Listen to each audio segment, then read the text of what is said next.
Hi, my name is Olga and welcome to my channel, Pole with Olga. Today I want to talk about the question of how long does it take to be good at pole?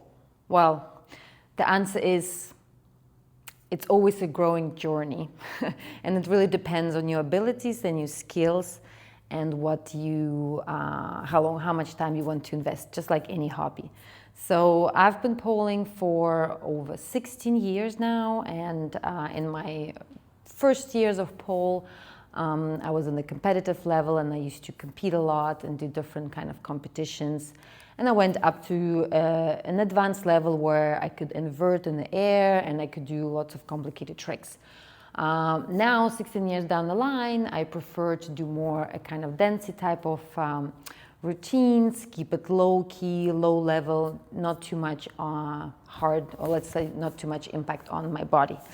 Now, if you want to start learning the pole, and I see it a lot with beginners that come to us, there's usually a type of people who are very fit, who've been exercising before, who have a good upper body strength, and they advance in a way that, let's say, they can pull themselves quicker up the pole, they can do certain tricks and advance a little bit more.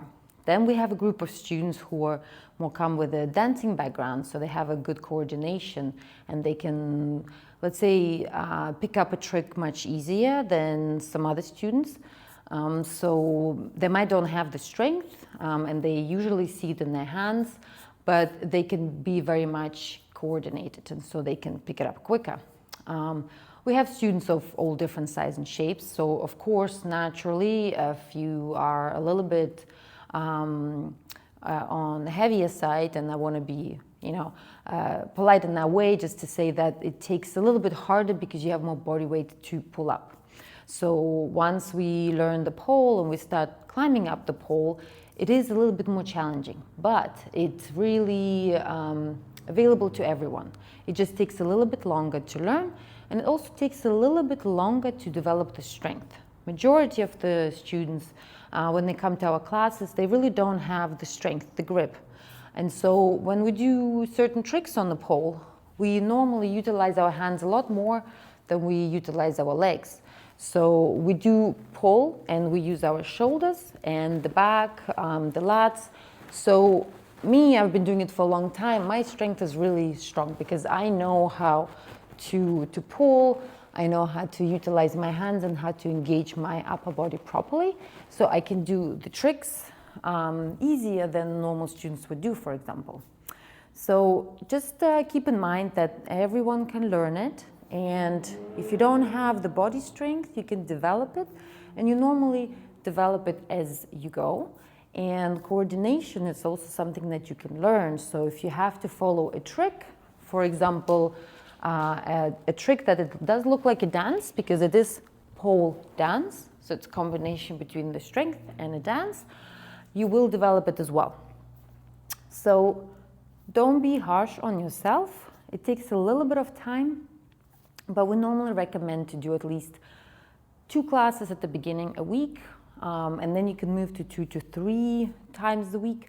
And I would incorporate something like some kind of conditioning or at least flexibility, because once you get to a certain level, you might see that you need the hamstring flexibility.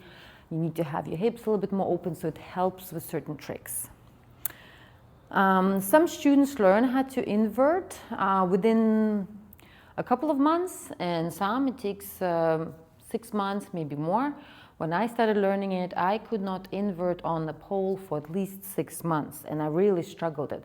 It's also the technique that we use, and it's sometimes difficult for people when they invert. They have to put their head down and bring their legs up, and if they have never done gymnastics or never been upside down, for them it's just physically understanding the technique takes a little bit longer, and it's normal.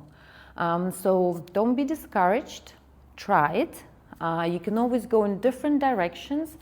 For example, after 4 beginner classes, we offer beginner heels, beginner choreography, so you can really learn and do a lot of tricks and do some dancing around the pole, on the floor, have different moves. You don't need to have the full strength to really be able to climb all the time, to be on top of it.